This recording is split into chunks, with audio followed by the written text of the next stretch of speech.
Kita lihat lagi sekarang di Amsal pasal yang pertama. Amsal pasal yang pertama. Kita baca ayat yang keempat. Amsal 1 ayat yang keempat. Untuk memberikan kecerdasan kepada orang yang tak berpengalaman dan pengetahuan serta kebijaksanaan kepada orang muda. Orang muda di sini bukan cuma orang yang muda jasmaninya saja. Orang umur 70 tahun baru bertobat itu muda rohani. Makanya untuk orang-orang muda pemula-pemula itu, kalau kita banyak baca Alkitab, kita bisa diberikan kecerdasan. Bukan cuma kecerdasan jasmani, kecerdasan rohani. Sudah kita dapat kecerdasan rohani, itu gampang diajar. Kita gampang diajar. Kita gampang diajar, kita akan dapat pengetahuan yang ilahi. Begitu kita punya pengetahuan yang ilahi dan kita mau melakukannya, kita akan jadi orang yang bijaksana. Gitu saudaraku, makanya cerdas. Orang cerdas pasti pinter. Orang pinter belum tentu cerdas. Teman saya insinyur, pinter, bisa insinyur ya mesti pinter. Tapi main robot.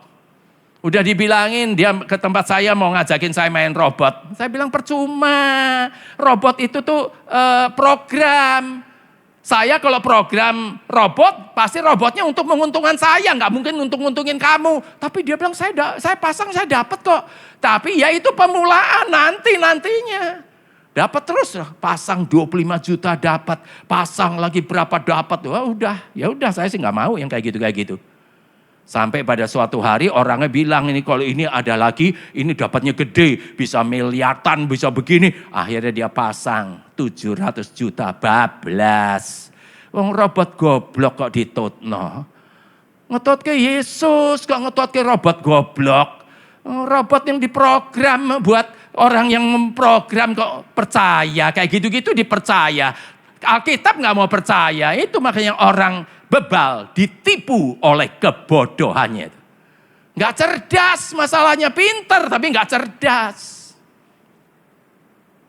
25 tahun yang lalu mulai lagi ada penipuan-penipuan itu. Saya ditelepon. Itu 25 tahun yang lalu. 1 tahun sudah saya menikah. Tato ada telepon terus bilang, selamat ya Pak. Selamat. Saya bilang selamat apa? Bapak dapat hadiah sebuah kijang. Kaget ya. Saya dapat sebuah kijang. Hebat banget ya. Saya tanya lo bisa dapat kijang tuh dari mana? Nomor telepon semuanya diundi. Nomor telepon bapak ini yang dapat. Saya udah mikir nih. Mana ada sih orang semua nomor telepon sekota Semarang diundi itu dari mana, dari dulu sampai sekarang tuh Semarang udah berapa ratus tahun belum pernah ada yang kayak gitu. Makanya otaknya tuh dipakai. Jangan otaknya cuma dipakai buat pajangan. Pikiran harus dipakai, tapi harus di bawah firman, jangan di atas firman. Otaknya dipakai. Banyak orang enggak, otaknya enggak dipakai. Saya mikir, loh kok bisa? Kayak gitu. Terus saya bilang, di mana sekarang kijangnya di mana? Ada di Komdak. Loh, kok bisa di Komdak? Katanya telepon. Harusnya kan di kantor telepon dong. Kok bisa di Komdak? Komdak tuh dulu 25 tahun yang lalu tuh kepolisian tuh namanya Komdak di Jakarta. Terus saya bilang, terus gimana caranya? Ya ini akan diberangkatkan. Kalau Bapak bayar BBN-nya. BBN-nya berapa? 12 juta. Jangankan 12 juta, Pak, 75 juta saya bayar kalau mobilnya sampai di Semarang.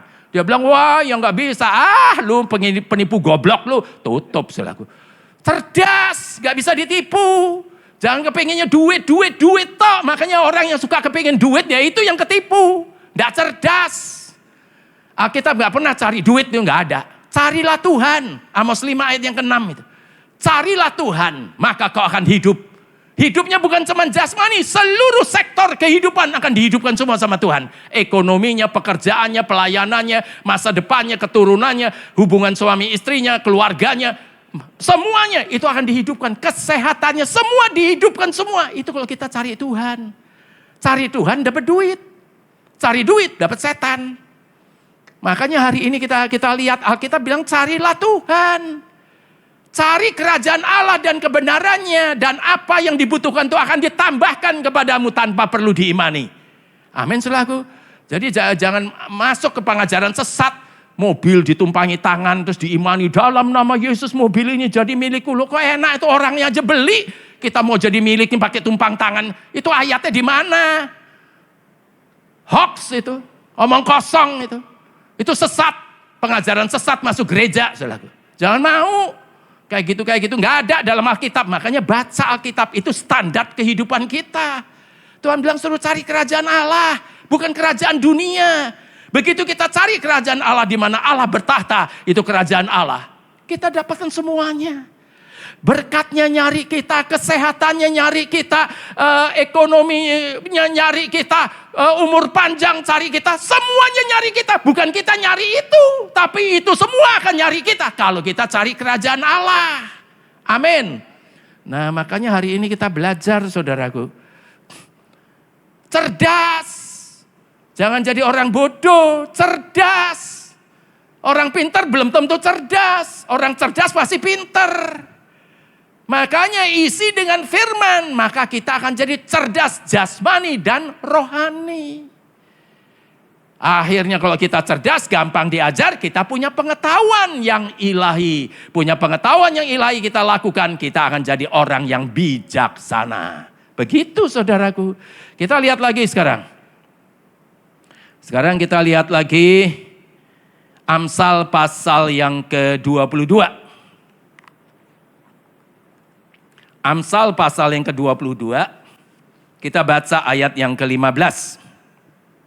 Amsal 22 ayat yang ke-15.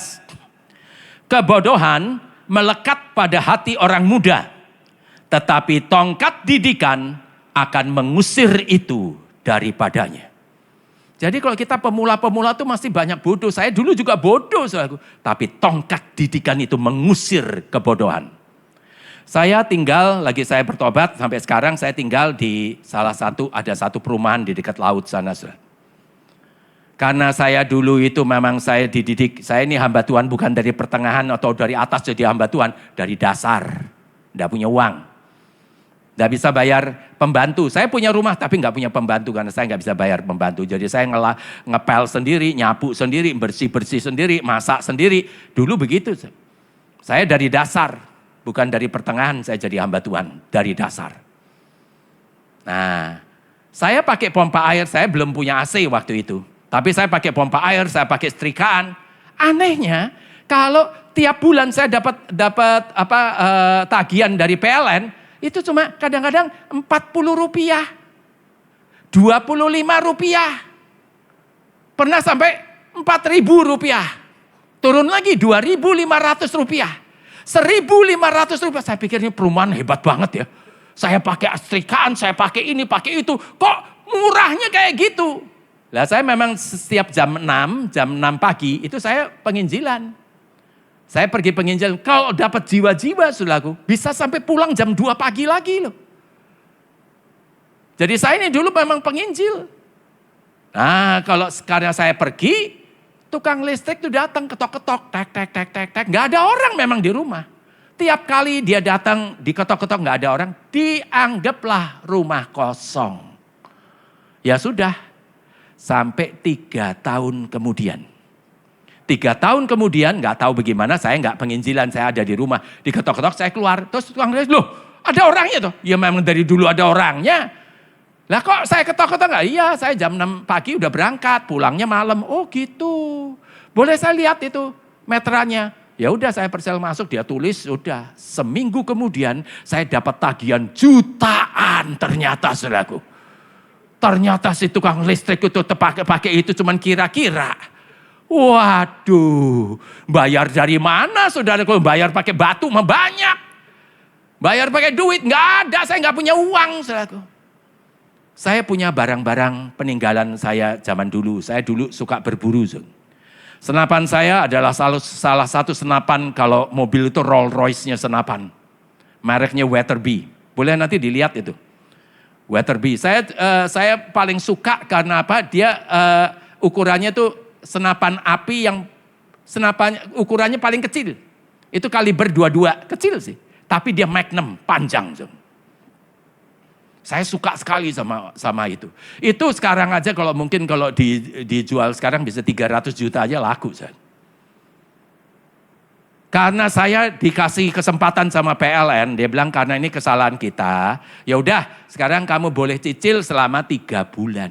Ya nyicil 3 bulan ya pakai batu banyak. Pakai duitnya siapa?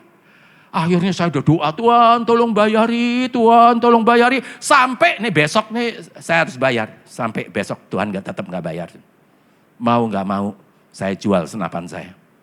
Senapan saya jual ditekan sama teman saya. Teman baik loh. Ditekan sama teman saya. Sampai case-nya aja tuh semestinya gak dapat. Beli case-nya aja gak dapat. So. Saya jual dengan harga yang tidak masuk akal. Karena saya gak mau utang. Ya sudah. Bulan pertama lolos. Saya bulan kedua doa lagi, Tuhan tolong bayari, Tuhan tolong bayari. Enggak dibayar juga sama Tuhan. Sampai besok nih kedua saya harus bayar, angsuran kedua. Hari ini saya punya apa lagi? Saya punya gitar handmade. Mereka saya lupa lagi apa mereka? Ibanez. Tapi handmade. Sekitar 30 sekian tahun yang lalu saya beli aja udah 12 juta. Sekarang bisa 100 juta kali itu. Itu bagus bukan main. Gak usah pegang tekan keras-keras, pegang biasa. Sering suaranya stereo sampai kemana-mana. Saya jual sama teman saya lagi, teman baik lagi. Ditekan sama teman saya. Saya tuh lagi butuh gini, ya kamu mau kalau mau ya sudah sekian. Kalau kamu sekian ya udah saya beli, saya gak butuh kok. Dia bilang begitu. Saya dalam hati, aduh kok punya teman kok bisa jahat kayak gitu. Sekarang saya ngerti, teman-teman itu bukan jahat. Tapi saat itu dia jadi alat Tuhan untuk membentuk kita. Itu teman-teman itu semestinya bukan jahat. Memang dia dipakai sama Tuhan untuk membentuk kita. Baik, Allah sedang bekerja untuk mendatangkan kebaikan. Sudah saya jual dengan harga yang tidak masuk akal juga. Angsuran ketiga. Saya ada doa, saya puasa, tetap Tuhan gak bayar. Sampai besok nih saya mesti bayar. Saya punya lagi radio Sony. Itu 12 band kalau gak salah.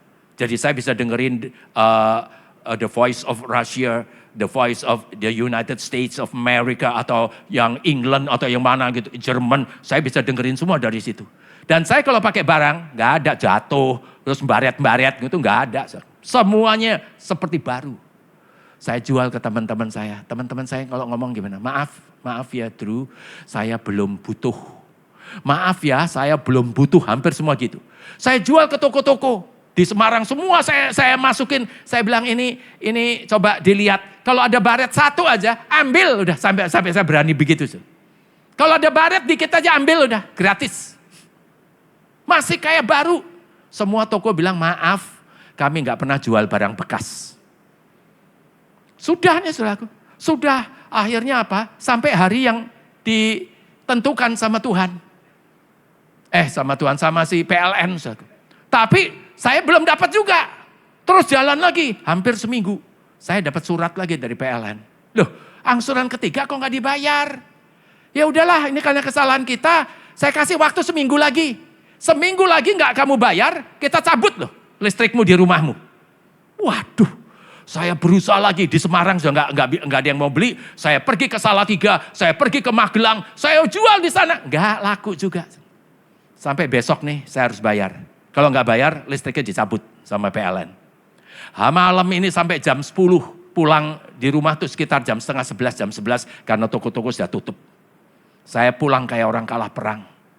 Saya masuk ke kamar, masih pakai sepatu Keds. Saya masuk, saya duduk sila. Saya bilang sama Tuhan, Tuhan aku nyerah. Aku nyerah, aku gak bisa apa-apa lagi. Aku udah berusaha, aku udah berjuang. Tapi gak ada yang mau beli, aku gak punya uang. Ya udah, aku nyerah. Kalau besok diambil semua sama PLN, ya sudah saya tak pakai lilin. Saya bilang begitu, saya mengucap syukur Tuhan. Saya gak tahu kenapa bisa begini. Tapi aku tahu, kau selalu memberi yang terbaik. Sekalipun di mataku tidak baik. Aku bersyukur Tuhan. Terima kasih. Ya udah tak tinggal tidur. Pagi-pagi sekitar jam 6:30 ada ketok-ketok. Tek. Saya keluar teman saya. Shalom, saya bilang dia shalom. Ini loh, aku disuruh sama Tuhan kasih kamu ini. Aku enggak tahu kamu lagi dalam keadaan apa, tapi ini pasti berkat buat kamu. Saya mau bukain pintu, enggak usah dibuka. Udah terima aja. Saya bilang, oke terima kasih ya. Dia berangkat, saya masuk, saya buka. Persis angsuran ketiga. Enggak dilebihin 300.000 gitu loh. Kenapa kok bisa persis? Kalau dia dilebihin, mungkin saya bisa bilang itu suatu kebetulan. Atau kurang dikit, bisa suatu kebetulan. Dikasih persis, supaya tahu Tuhan bayar saya. Tapi dari situ, kebodohan saya dipukul sama tongkat didikan. Diusir. Saya tahu, aduh goblok. Kalau dari dulu aja saya udah nyerah aja, Tuhan yang turun tangan. Selama saya masih berusaha terus dengan cara saya sendiri, Tuhannya diem. Sampai saya menyerah total, Tuhannya yang bekerja. Saya tahu dari situ, walaupun saya kehilangan senapan, kehilangan gitar itu semua. Tapi itu tongkat didikan, mengusir kebodohan saya. Begitu juga dengan saudara. Begitu saudara jalani jalan kebenaran ini. Kebodohan-kebodohan kita itu semua akan diusir dengan tongkat didikan. Makanya kalau ada tongkat didikan jangan marah-marah. Syukuri. Kita lagi dibikin cerdas. Kita lagi dibikin jadi orang yang pintar. Amin saudaraku. Nah itu. Makanya itu tongkat didikan mengusir kebodohan. Kita lihat lagi saudara.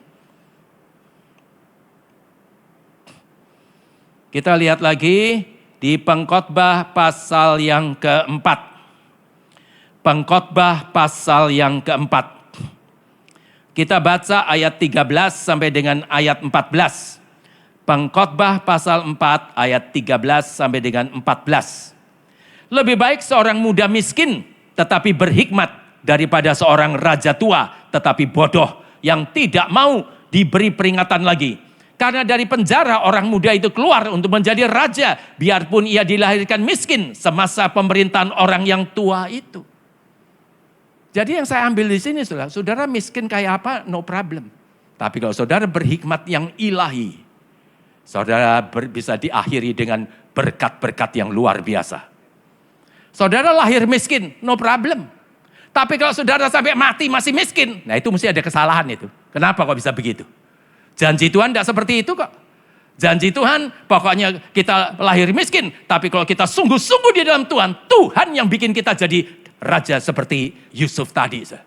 Kita akan dijadikan orang yang diberkati. Supaya kita juga bisa memberkati orang-orang yang membutuhkan. Amin saudaraku. Nah itu yang Tuhan mau. Makanya berhikmatlah. Bagaimana cara yang berhikmat? Baca Alkitab. Cuma baca Alkitab. Nonton TikTok gak bisa bikin kita cerdas rohani, gak bisa. Baca Alkitab tiap hari.